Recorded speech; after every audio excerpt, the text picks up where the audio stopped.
बिस्मिल्लाहिर्रहमानिर्रहीम। रब्बि इश्रह ली सदरी व यस्सिर ली अमरी वाहलुल उक़दतम मिन लिसानी यफ़क़हू क़ौली या मुक़ल्लिबल क़ुलूबि सब्बित क़ल्बी अला दीनिक। अस्सलामु अलैकुम माय डियर स्टूडेंट्स। वालेकुम अस्सलाम। उम्मीद करता हूँ आप तमाम लोग बखैर व आफियत होंगे।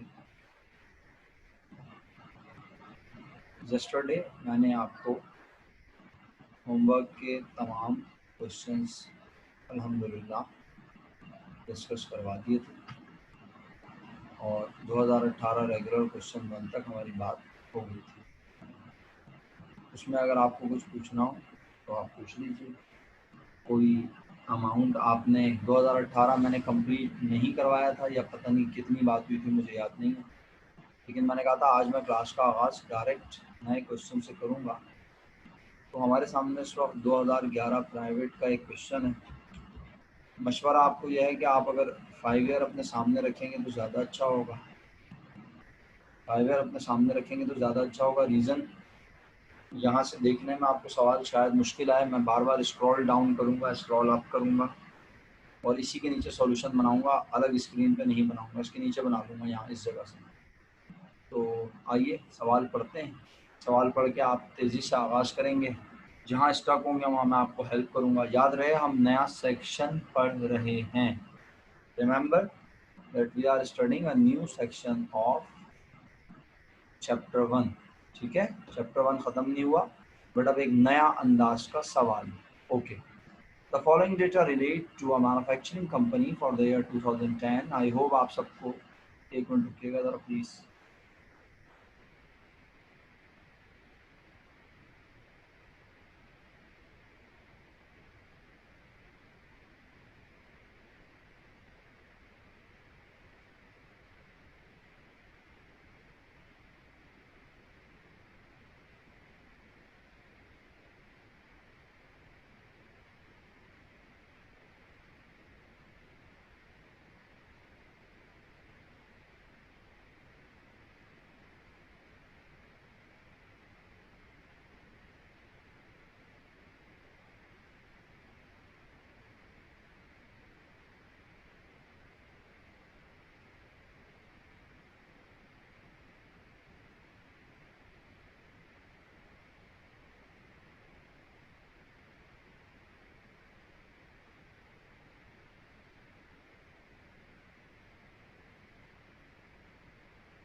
जी तो प्यारे बच्चों, 2011 प्राइवेट का क्वेश्चन 6 अपनी 5 ईयर में निकाल के सामने रखे हैं और मैं इस सवाल को पढ़ना शुरू कर रहा हूँ। ये एक नया अंदाज का सवाल है, एक न्यू पैटर्न का क्वेश्चन है।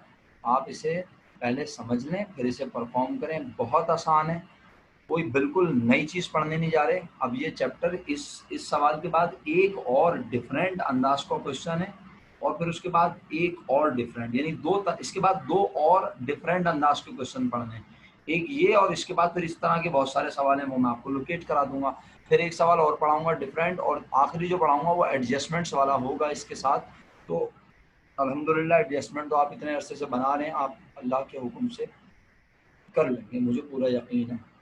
तो क्वेश्चन 6 में कहता है the following data relate to a manufacturing company for the year 2010। नीचे एक मैन्युफैक्चरिंग कंपनी का डेटा दिया हुआ है 2010 का। डेटा को एक नज़र पढ़ लेते हैं सब लोग, ताकि अगर इस डेटा में कोई ऐसी बात है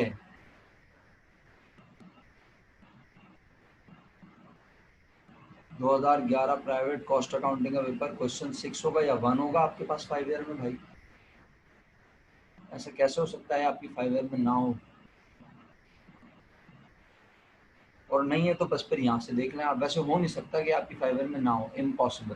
क्वेश्चन 1 होगा, 6 नहीं होगा। हो सकता है आपकी 5 ईयर अगर ट्रिपल ए वालों की है। जी डेफिनेटली द फॉलोइंग। तो अब जरा आइए डेटा देख लें जल्दी जल्दी। इसीलिए तो मैं अक्सर आप लोगों को होमवर्क देते हुए कहता हूँ क्वेश्चन 6 या क्वेश्चन 1। अगर आपकी 5 ईयर में सिर्फ कॉस्ट अकाउंटिंग का पेपर है तो वो कॉस्ट अकाउंटिंग का पेपर जो है उसमें इसका नंबर 1 होगा। अच्छा बहरहाल, तो परचेज ऑफ डायरेक्ट मटेरियल लिखा हुआ है, क्या कोई नई बात है? नहीं। डायरेक्ट मटेरियल यूज, अरे वाह इतने अच्छे अमाल, यकीन नहीं आया, आंखें खोल के एक दफा दोबारा पढ़ लो। डायरेक्ट मटेरियल यूज, अच्छा दिल में बुरे बुरे ख्यालात भी आ रहे हैं। डायरेक्ट मटेरियल यूज दे रहा है, अल्लाह खैर करे कुछ मालूम ना करवाना हो, उल्टा ना चलवाना हो इसने।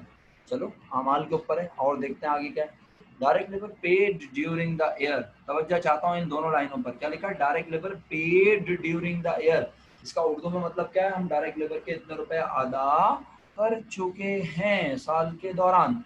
और यहाँ कहता है direct labour assigned to production, फिर क्या मतलब हुआ, डायरेक्ट लेबर को अदा कर चुके हैं साल के दौरान 3,25,000, और direct labour assign to production, production के लिए डायरेक्ट लेबर को असाइन किया, उनसे काम करवाने का इरादा है, कितने रुपए का, 350। तो चाहे पैसे दूं कम चाहे पैसे दूं ज्यादा, एडवांस भी तो दे सकता हूं, और कम पैसे इसलिए दिए कि अभी बोला बाकी पैसे बाद में देंगे। तो पेड हमारे लिए इंपॉर्टेंट है या असाइन टू प्रोडक्शन। और अगर आप ये सोच रहे हैं सर दोनों ही बातें समझ में नहीं आ रही, तो भाई डायरेक्ट लेबर कॉस्ट कौन सी लेंगे ये पूछ रहा हूँ, इसमें से डायरेक्ट लेबर कॉस्ट कौन सी लेंगे आपके ख्याल में।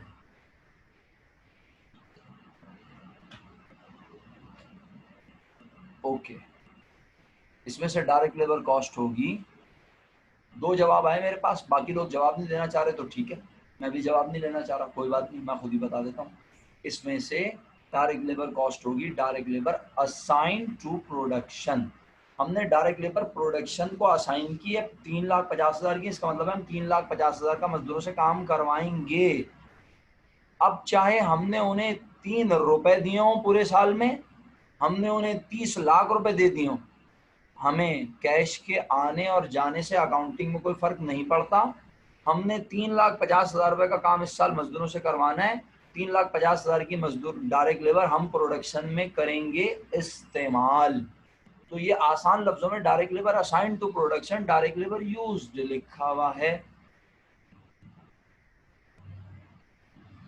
तो ईयर एंड पे तो स्टेटमेंट बनाती हो cost of goods manufactured, during the year तो नहीं बनाती अफसर।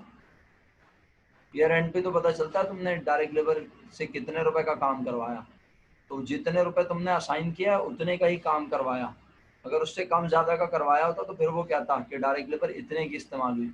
और पेड लिखकर देने का मकसद यही है कि वो तुम्हें कंफ्यूज करना चाह रहा है कि तुमने उन्हें पे किए हैं सिर्फ 3,25। अगर वो यहाँ 3,75 लिख देगा तो क्या तुम 3,75 लिख लोगी, तुमने तो मजदूरों से काम ही 3,50 का कराया है, असाइन ही तुमने उन्हें 3,50 का काम किया है। तो अब अगर 3,75 पे कर रही हो तो तुम हो सकता है ये कहो सर मैं 3,75 क्यों पे करूंगी जब मैंने 3,50 का काम कराया है, क्या तुम मजदूरों को एडवांस नहीं दे सकती। मजदूर कह रहे हैं आप एडवांस दे दें, अगले साल भी तो आपके लिए काम करेंगे, आपकी फैक्ट्री में ही काम करेंगे, एडवांस दे दें हम लोगों को। तो आप एडवांस दे दोगे उन्हें, तो इसका मतलब है पेमेंट से कोई ताल्लुक नहीं है, असल चीज़ है असाइन या यूज्ड। ठीक है, ठीक है। तो डायरेक्ट लेबर यूज हमारे काम की है, पेड से हमारा कोई कंसर्न नहीं है। ओके, मैं सीधा आगे बढ़ता हूँ। मैन्युफैक्चरिंग ओवरहेड क्या है, ये आसान लफ्ज, efforts, शुक्रिया। During the year 1,22,000 units were manufactured. पहली नई बात ये थी कि लेबर पेड और असाइंड में उलझाया, दूसरी नई बात यहाँ से शुरू हुई। और आप इसको कितना ध्यान से सुनते और समझते हैं ये आप पर है, मैं तो पढ़ना शुरू कर रहा हूँ आगे। During the year 1,22,000 units were manufactured. हम तकरीबन, अगर मैं गलत ना हूँ तो 12, 13, 14, 15, 16, 17 सवाल कर चुके हैं सर, इतने सारे। बेटा 12 तो फॉर्मेट का यहाँ नंबर मेरे पास लिखा आ रहा है, और 5 ईयर की अगर आप सवाल गिने, ये जो मैंने सिर्फ आपको ये वाले असाइन किए थे, तो 3, 3, 6 और 1, 7, और इससे पहले 5 ईयर के कितने सवाल आप कर चुके हैं आपको याद भी नहीं है। तो अल्हम्दुलिल्लाह ये चैप्टर है ही इतना बड़ा, मेरा क्या कसूर है, ये चैप्टर है ही इतना बड़ा कि पेपर में अगर आमाल अच्छे हों तो इससे 2 सवाल बन जाते हैं 20 नंबर के, यानी 40 नंबर कवर कर सकता है ये पेपर में आपके। लेकिन ये तो ख्वाबों वाली बात है ना, किसी एक ईयर में 2 सवाल आए होंगे इस चैप्टर से 20-20 नंबर के, ज़्यादातर एक सवाल आता है हर साल इस चैप्टर से, तो इसीलिए इतना बड़ा चैप्टर है और आपने पूरे चैप्टर पे अच्छी ग्रेप बनानी है। तो काम की बात ये 11, 12, 13, 14, 15, 16, 18 सवाल पढ़ने के बाद आपको इस बात का एहसास बखूबी है कि आज तक यूनिट्स का जिक्र नहीं किया, ये पहली बार यूनिट्स का जिक्र कर रहा है। और अगर कर रहा है तो डेफिनेटली इस सवाल का सबसे मेजर इंपॉर्टेंट चेंज यही है जो मैं आपको पढ़ाऊंगा। लेबर वाली बात कोई ऐसी बहुत बड़ी बात नहीं थी कि आपको जो समझाता रहूं, वो समझा दी, बात खत्म हो गई। ये है असल चीज जो अब हम तमाम क्वेश्चंस में अब ऑब्जर्व करेंगे। यानी मैं आपको आज जितने क्वेश्चन असाइन करूंगा उन सब में आपको यूनिट से खेलना आना चाहिए। आइए मैं आगे बढ़ता हूँ। During the year 1,22,000 units for manufactured, इसका मतलब है 1,22,000 यूनिट पूरे साल में बनाए। एंड 1,25,000 यूनिट्स वर सोल्ड, और 1,25,000 यूनिट बेच दिए। कुछ लोग पढ़ने के बाद जुमला एक लम्हे के लिए सर पकड़ लेते हैं, बोलते हैं पागल साला क्या लिख रहा है, 1,22,000 बनाए और 1,25,000 बेच दिए। फिर वो दिमाग चलाते हैं और बोलते हैं अरे हो सकता है कि बिजनेस पहले से चल रहा हो और इनके पास पहले से भी कुछ तैयार यूनिट मौजूद हो। नहीं, हाँ, कुछ भी नहीं, सन्नाटा है क्लास में, किसी को कुछ नहीं कहना, सब सन्नाटे में है। ठीक है, चले, शुक्रिया। नहीं क्या, मैं ही दीवारों को पढ़ाता रहता हूँ, आगे बढ़ जाता हूँ। 1,22,000 यूनिट अगर बनाए और 1,25,000 बेच दिए तो डेफिनेटली पहले से कुछ ना कुछ यूनिट होंगे, जब भी तो 1,25,000 बेचे। Selected information concerning inventories during the year is as follows. जरा देख लीजिएगा क्या लिखा है। मटेरियल की ओपनिंग गिवन है और एंडिंग आए। मुबारक हो वो तमाम बच्चे जो कि डायरेक्ट मटेरियल यूज पढ़ने के बाद खुश हुए थे, उन्हें याद आ गया कि यार डायरेक्ट मटेरियल यूज देता था तो कुछ ना कुछ चिरांद होती थी, रिवर्स कंपटीशन करनी पड़ती थी, कभी ना कुछ कभी ना कभी मालूम करना पड़ता था। तो आज सवाल में क्या मालूम करना है आप समझ तो गए होंगे बहुत अच्छे से। रॉ मटेरियल एंडिंग मालूम करना है, और रॉ मटेरियल एंडिंग के लिए मुझे सबसे पहले क्या पता होना चाहिए। एक जवाब भी आ जाएगा तो मैं आगे बढ़ जाऊंगा। रॉ मटेरियल एंडिंग, शहरयार भाई, रॉ मटेरियल एंडिंग लिखा हुआ है और आप मुझे जो लिख के भेज रहे हैं वो कहीं से भी किसी तरह से इस मिसाल पे बैठ कर कोई बोलना चाह रहा है लेकिन मुझे उसकी आवाज़ नहीं आ रही है माजरत के साथ, या तो इंटरनेट कनेक्शन मुनासिब नहीं है, तो आप बोले नहीं, आप लिख के भेज रहे हैं। जी बहुत शुक्रिया मिनल आपका, बहुत शुक्रिया आपका, और वर्दा सिद्दीकी आपका शुक्रिया। और जिनका शुक्रिया नहीं अदा कर रहा हूँ वो समझ गए कि क्यों शुक्रिया अदा नहीं कर रहा, क्योंकि मेरी उनसे कोई दुश्मनी नहीं है। हाँ जी, जी अख्तर साहब, वो है मेरा मतलब, मैंने कुछ बच्चे हैं जो मेरे उससे हैं, ठीक है, मेरी नॉलेज में है। ठीक है सर, बिल्कुल बेफिक्र हो जाए, बेफिक्र हो जाए, ओके ओके, बिल्कुल मेरी नॉलेज में सर। अच्छा, जज़ाकल्लाह सर, आपने बताया, बहुत बहुत शुक्रिया। जी प्यारे बच्चों, फिर कहता हूँ अपनी बात, और ज़रा मुझे बताइएगा कि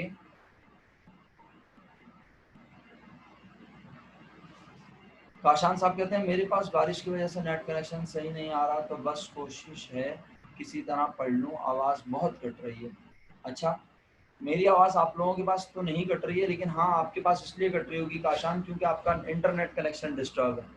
तो कोई बात नहीं बेटा, वीडियो देख लेना, वीडियो रिकॉर्ड हो रही है, मैं वीडियो शेयर करवा दूंगा, और मैं पूरी कोशिश करता हूँ कि जिस दिन पढ़ाऊँ उसी दिन उसी रात आपसे वीडियो शेयर कर लूँ। और मैंने कल भी ये कोशिश की थी अल्हम्दुलिल्लाह, और मैंने शेयर करवा दी थी वीडियो।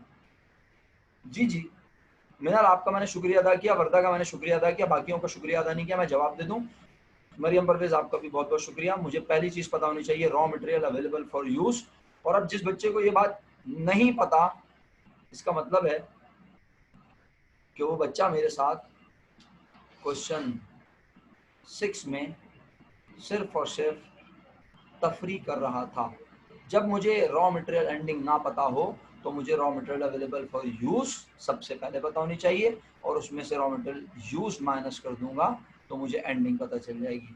क्वेश्चन 6 दिखाने का मकसद खुदा ना खास्ता आपकी तजलील करना नहीं है, बल्कि ये आपको बताना है कि ये हम पढ़ चुके हैं, और अगर आपने ये पढ़ के गंवा दिया है तो इसका मतलब है आप बहुत मुश्किल का सामना करने के लिए तैयार हो जाएं, क्योंकि अभी तो बहुत कुछ पढ़ना है और जब आप इतनी जल्दी एक पढ़ी हुई बात को भूल गए तो फिर पूरी कॉस्ट अकाउंटिंग पढ़ने के बाद क्या होगा ये तो अल्लाह बेहतर जानता है। लेकिन मेरा आपसे मशवरा यही है कि चीज़ों को समझें, चीज़ों को रट्टा नहीं लगाएं, वरना अकाउंटिंग मुश्किल हो जाएगी इस साल।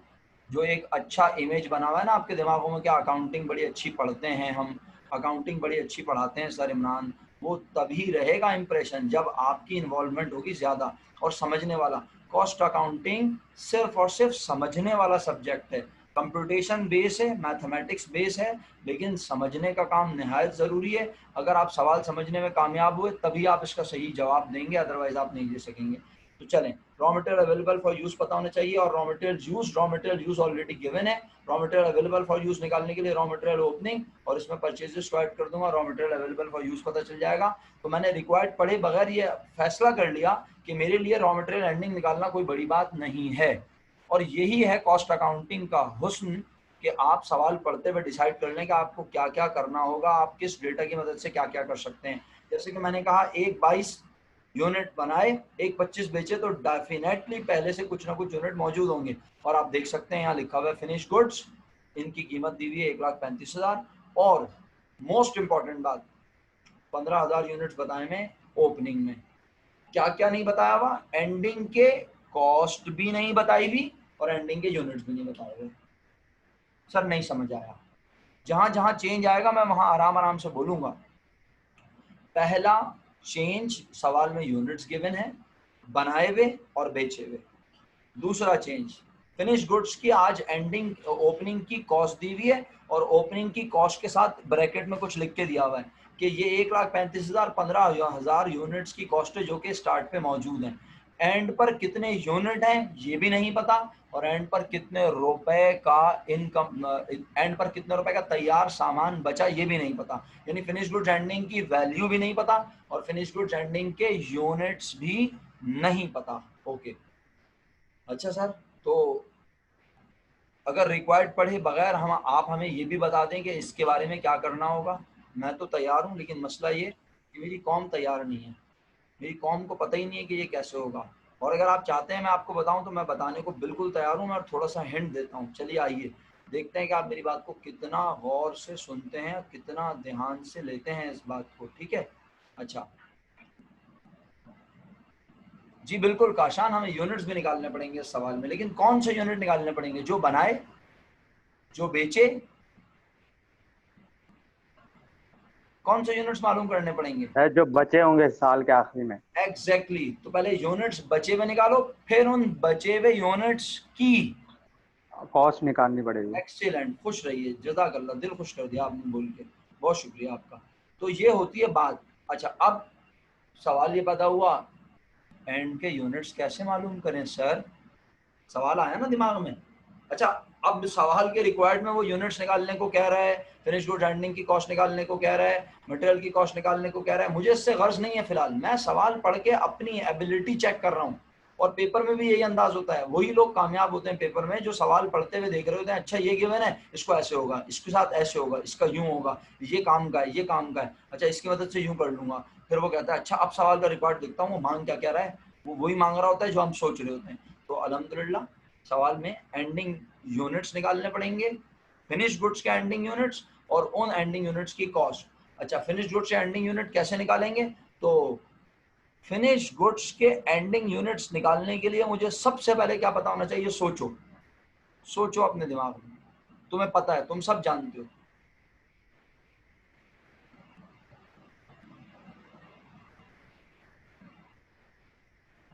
अगर मुझे ये मालूम करना है, अच्छा चलें एक काम करता हूँ, नहीं पूछता आप लोगों से, क्योंकि 3 आंसर आए और तीनों इतने डिफरेंट आए कि मैंने कहा नहीं भाई रिस्क ना लो। नहीं चले रहने दें, आप मत दें जवाब। अभी मैं आपको एक बार पढ़ा दूँ ना, एक बार पढ़ा दूंगा तो फिर मैं क्वेश्चन करने का हकदार भी बन जाऊंगा। अभी मेरा हक नहीं बनता सवाल करने का, आपको पढ़ाया ही नहीं है मैंने। तो मैं आपसे सिर्फ इतना कह देता हूँ, फिनिश गुड्स एंडिंग का जिक्र कहाँ आता है ये तो बता दें चलें। शुक्रिया। फिनिश गुड्स एंडिंग का जिक्र कहाँ आता है ये तो बता दे पूरी क्लास कम अज कम। इतना भी डायरेक्ट ना बताओ सामिया, मरियम परवेज, मोहम्मद हसान, इतना भी डायरेक्ट ना बताओ, थोड़ा सा अंदर चले जाओ इसमें। सबने इनकम स्टेटमेंट लिख के भेज दिया, ऐसा लग रहा है मैं अभी अभी जूनागढ़ से आया हूँ। भाई थोड़ा सा अंदर चले जाओ इनकम स्टेटमेंट में, कॉस्ट ऑफ गुड सोल्ड लिखते हुए शर्म आ रही है। इनकम स्टेटमेंट बोल दिया, बस जवाब दे दिया सबने। फिनिश गुड्स का जिक्र, फिनिश गुड्स एंडिंग का जिक्र कॉस्ट ऑफ गुड सोल्ड के अंदर आता है, ठीक है।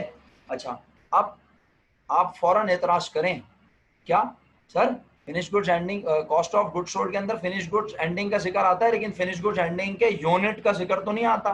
मैंने कहा बिल्कुल सही बोल रहे हो तुम, फिनिश गुड्स एंडिंग की वैल्यू का जिक्र आता है, यूनिट का जिक्र नहीं आता। लेकिन अगर मैं वही कॉस्ट ऑफ गुड सोल्ड की कंप्यूटेशन, क्या बोला, अगर मैं वही कॉस्ट ऑफ गुड सोल्ड की कंप्यूटेशन जो मैं किस में करता था, क्या कंप्यूटेशन होती थी जरा बताना, computation for cost of good sold, मैं अगर उस computation for cost of good sold को कंप्यूटेशन फॉर कॉस्ट के बजाय, कंप्यूटेशन फॉर गुड सोल्ड के बजाय, कॉस्ट ऑफ गुड सोल्ड के बजाय क्या लिख दूं, computation for unit unit sold. Cost of. नहीं, कॉस्ट हटा दूं ना, मैं कहूँ कॉस्ट हटा दो अगर। अच्छा ओके। भाई चलो मैं यहाँ पे दोबारा लिख देता हूँ ताकि तुम लोग परेशान ना हो। इसको मैं ले जाता हूँ आगे, computation for cost of good sold.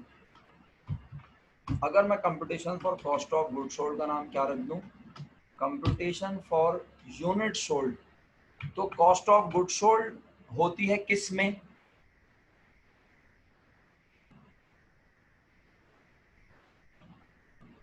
अब कुछ लोग सोच रहे होंगे क्या पूछ रहे हैं sir, computation for cost of good sold किस में होती है। दो लोगों ने जवाब दिया इनकम स्टेटमेंट में, और शुक्र है 3 लोगों ने जवाब दिया रुपए में। मैं यही पूछना चाह रहा हूँ, कॉस्ट ऑफ गुड सोल्ड होती है रुपए में, सही है, और कंप्यूटेशन फॉर यूनिट सोल्ड होती है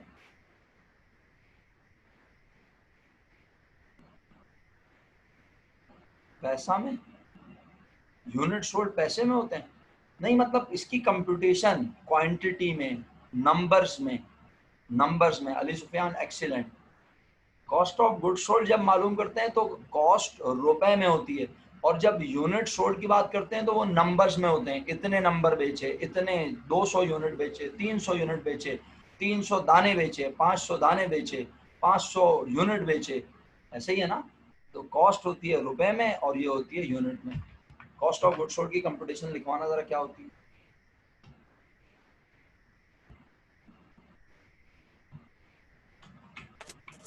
फिनिश गुड ओपनिंग में ऐड होगा सीजीएम। सीजीएम, अच्छा अब मैं चेंज करता जाऊंगा बाद में, अभी मैं फिलहाल इसको लिख रहा हूँ, सही है, अभी मैं इसको लिख रहा हूँ। फिनिश गुड ओपनिंग में ऐड होता है सीजीएम, सीजीएम में बिल फर्स्ट, तो मेरे पास आ जाता है finish goods available for cell. जिसको समझ में नहीं आया वो खुद ही बोलेगा, नहीं बोलेगा तो मैं भी कुछ नहीं बोलूंगा, बेफिक्र है। शहरियार ओपनिंग एड्स इनकम, कुछ समझ में नहीं आया शहरियार भाई, less finish good ending. Goods के एंडिंग।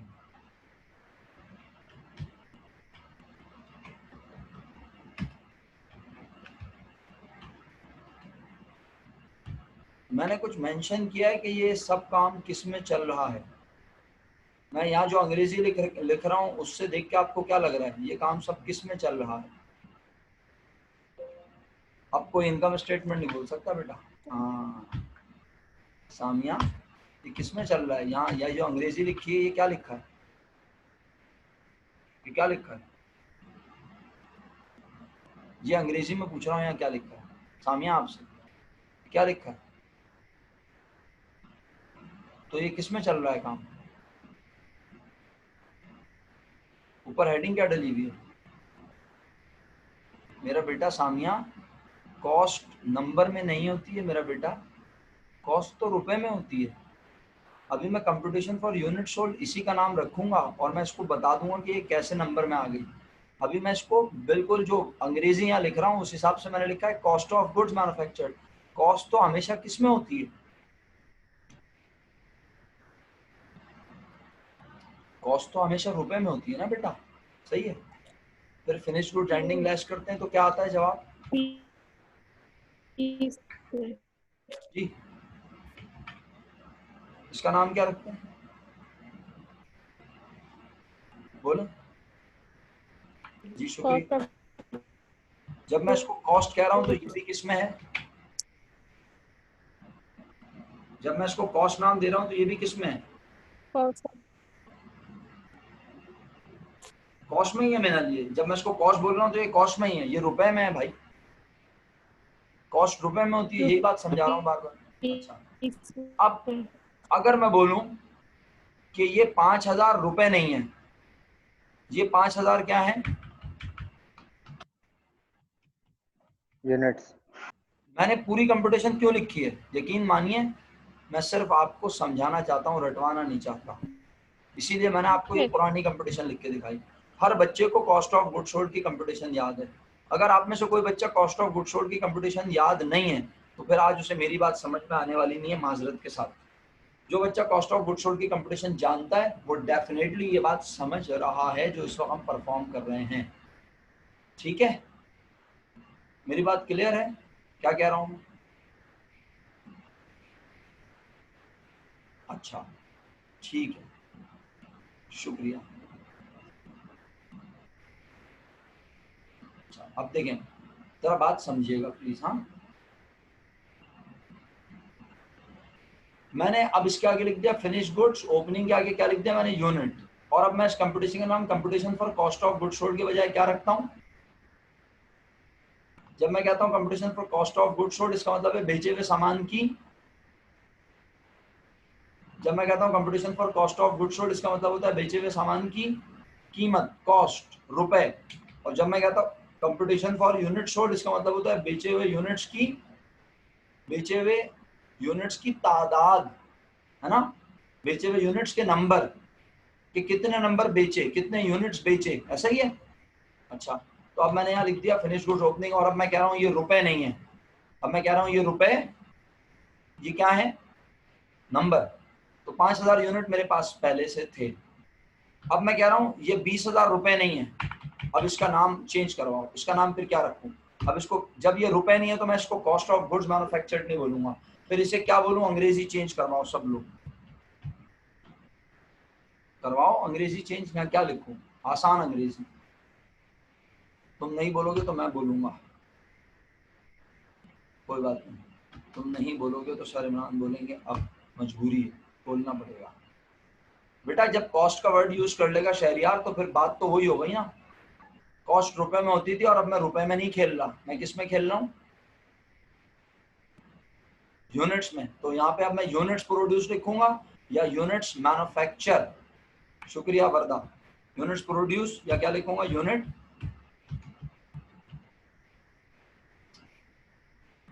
यूनिट्स प्रोड्यूस या unit manufacture.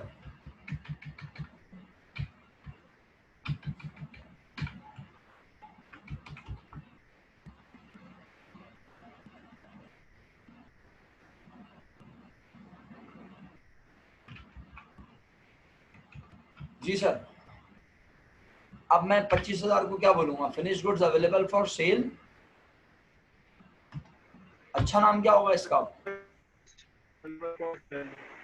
finished goods, finished units available for sale.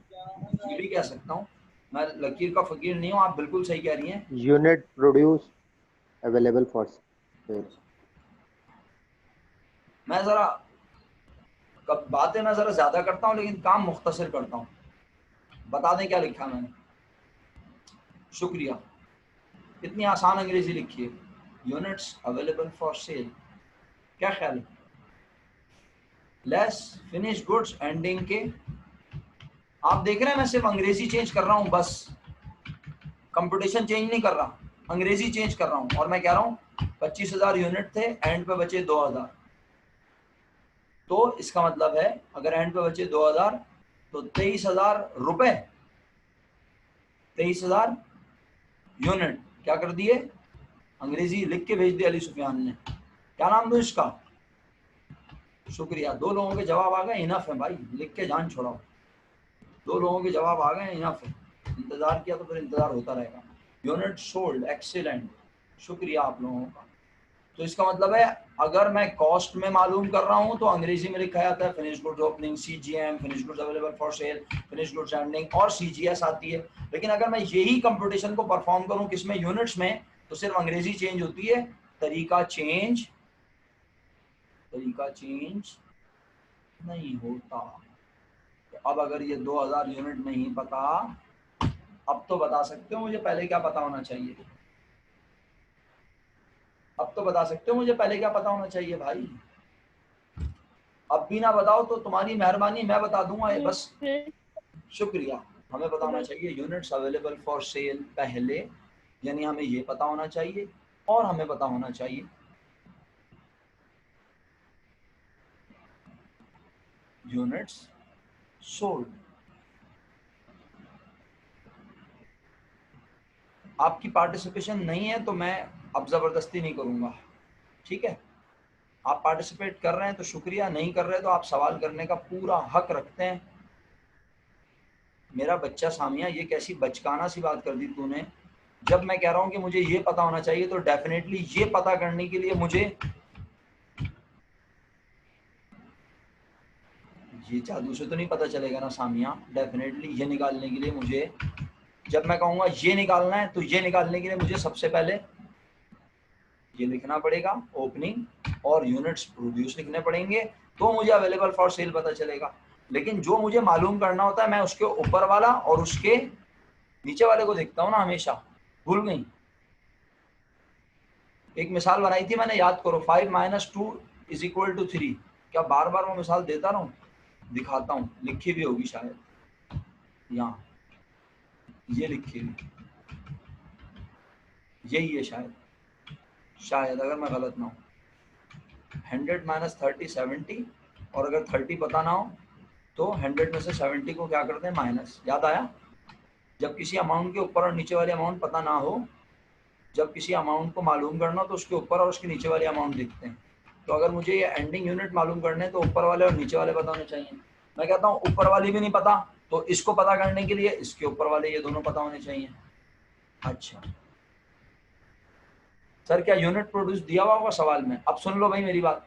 Kashan, तुम्हारा सवाल बहुत अच्छा है। आज जो सवाल मैं अटेम्प्ट करवा रहा हूँ तुम लोगों को, जो तुम्हारे सामने ऊपर इस वक्त स्क्रीन पे है, उसमें तुम्हें फिनिश गुड एंडिंग के यूनिट नहीं बताए गए, है ना?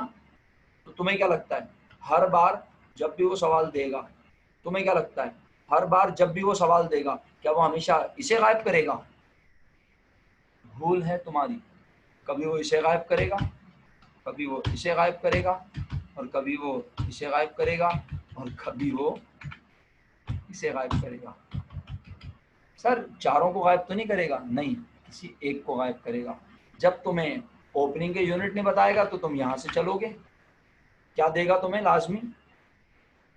बोलो बोलो। यूनिट सोल्ड उसमें तुम इसे क्या कर दोगे? ऐड कर देंगे। तुम्हारे पास available for sale, units available for sale आ जाएगा, उसमें से यूनिट्स प्रोड्यूस को कर दोगे, लेस कर देंगे। तुम्हें ओपनिंग यूनिट्स पता चल जाएंगे। अच्छा, यस ओपनिंग सर। यूनिट दिए में और यूनिट प्रोड्यूस नहीं दिए गए, फिर कहां से चलोगे? बॉटम से। सबसे पहले क्या लिखोगे? कोई सीधा बनाएगा तो मेंटल केस है, मेरा पास इलाज नहीं है ऐसे बच्चे का। जब आपको ये अमाउंट यूनिट सोल्ड लिखेंगे। सीधा नहीं बन सर, ही कहां से बनेगा? सबसे पहले क्या लिखेंगे? Unit sold. कितना? 23,000 ऐड करेंगे 2,000, यूनिट्स अवेलेबल फॉर सेल तीसरी लाइन में आ जाएगा 25,000। 25,000 में से 5,000 को कर दूंगा, लेस। मुझे 20,000 पता चल जाएगा। अल्हम्दुलिल्लाह ये भी समझ आ गया। सर ये कभी ऐसा होगा ये नहीं दिया हुआ हो, अबे ये बेसिकली ये किसी काम की चीज ही नहीं है, ये तो इन दोनों का सम होता है, तो ये किसी काम का नहीं है। ये दिया हुआ हो या ना दिया हुआ इससे कोई फर्क नहीं पड़ता। हाँ, एंडिंग नहीं दिया हुआ तो आपको पता चल गया, आपको ये पता होना चाहिए और आपको ये। अच्छा, और अगर यूनिट होल्ड नहीं दिया हुआ तो फिर सीधी कंप्यूटेशन करेंगे, क्या ख्याल है? ओपनिंग यूनिट लिखेंगे, यूनिट प्रोड्यूस लिखेंगे, अवेलेबल आ जाएगा और एंडिंग लेस कर देंगे, यूनिट सोल्ड पता चल जाएंगे। मैंने सारी असम्पशन बोली हैं, आपको समझ आई?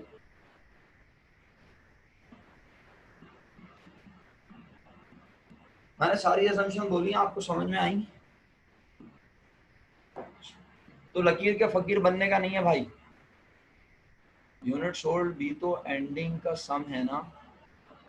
यूनिट सोल्ड एंडिंग का सम नहीं है बेटा, इन दोनों के डिफरेंस से ये निकलता है। यानी ये पता होगा और ये पता होगा तो निकालोगी। ये बेसिकली कहीं से पता नहीं चलता। इसको पता करने के लिए ये दोनों चीजें पता होती हैं तो ये आता है, या ये दोनों चीजें पता होती हैं तो ये आता है। इसी तरह यानी ये कोई अलग से सवाल में डेल्टा में दी जाने वाली चीज नहीं है सामिया। मैं आपकी बात समझ गया, आप जो कहना चाह रही हैं, अब आप मेरी बात समझें। मैं आपकी बात बहुत अच्छे से समझ गया। आप कह रही हैं ये भी तो इसकी मदद से आता है, ये 23,000 भी तो इसकी मदद से आता है। मैं आपकी बात समझ गया, यही है ना। तो मैं जवाब क्या दे रहा हूँ, ये क्वेश्चन में ना दी हुई चीज है, ये क्वेश्चन में नहीं देता वो। सही है, क्वेश्चन में वो क्या देता है, ये दोनों। क्वेश्चन में क्या वो देता है, ये दोनों। सही है, ये दोनों देगा और ये दे देगा तो हम ये निकाल लेंगे। ये दोनों देगा, ये दोनों देगा, कर्सर नजर आ रहा है, और ये दे देगा तो हम ये निकाल लेंगे।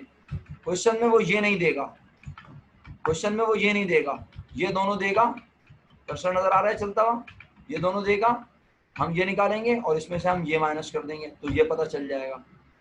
ओके, शुक्रिया। तो अब बातों बातों में आपको पता चल गया कि फिनिश गुड एंडिंग के यूनिट मालूम करना आपको आते हैं, सिखाया नहीं है मैंने आपको, आते हैं। आ जाए वापस सवाल पे। 1 मिनट रह गया, जल्दी से इसी लिंक पे दोबारा ज्वाइन करेंगे सब लोग खत्म होने के बाद।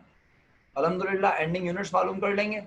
तो फिर एंडिंग यूनिट्स की कॉस्ट कैसे मालूम करेंगे सर, ये इसकी रुपए वैल्यू कैसे मालूम करेंगे, एंड पर जो यूनिट बचे उसकी वैल्यू कैसे मालूम करेंगे। हाँ यार ये तो सवाल है, एंड पर जो यूनिट बचे उसकी वैल्यू कैसे मालूम करेंगे, इसका जवाब है किसी के पास, कोई जानता है उसकी वैल्यू कैसे मालूम करेंगे। उसके लिए हमें पता होना चाहिए कि इस बार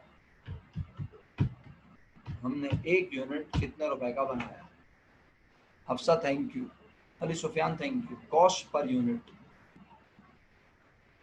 सर समझ में नहीं आया। उसके लिए हमें ये पता होना चाहिए कि हमने इस बार 1 यूनिट कितने रुपए का बनाया। जितने रुपए का 1 यूनिट बनाया उसमें से कितने बचे हुए हैं, 2,000। तो 2,000 को उससे कर दूंगा मल्टीप्लाई, तो मुझे एंड के यूनिट्स की कॉस्ट पता चल जाएगी। सर समझ में नहीं आया।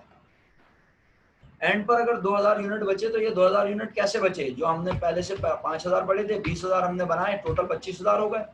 सही है, तो जो हमने इस मर्तबा बनाए हमें पता होगा ना वो कितने रुपए के बनाए। जो हमने इस बार 20,000 यूनिट बनाए, अगर मैं ये वाली अंग्रेजी पढ़ूं, यूनिट्स प्रोड्यूस, यूनिट मैन्युफैक्चर 20,000, तो ये कितने रुपए के बनाए, इसकी अंग्रेजी क्या होती है, लिखी हुई है आपके सामने, अगर आप पढ़ दें तमीज से। अगर हमने 20,000 यूनिट बनाए तो ये कितने रुपए के बनाए, उसकी अंग्रेजी को क्या कहते हैं, कॉस्ट ऑफ गुड्स मैन्युफैक्चर्ड। इसका मतलब है यूनिट कॉस्ट निकालने के लिए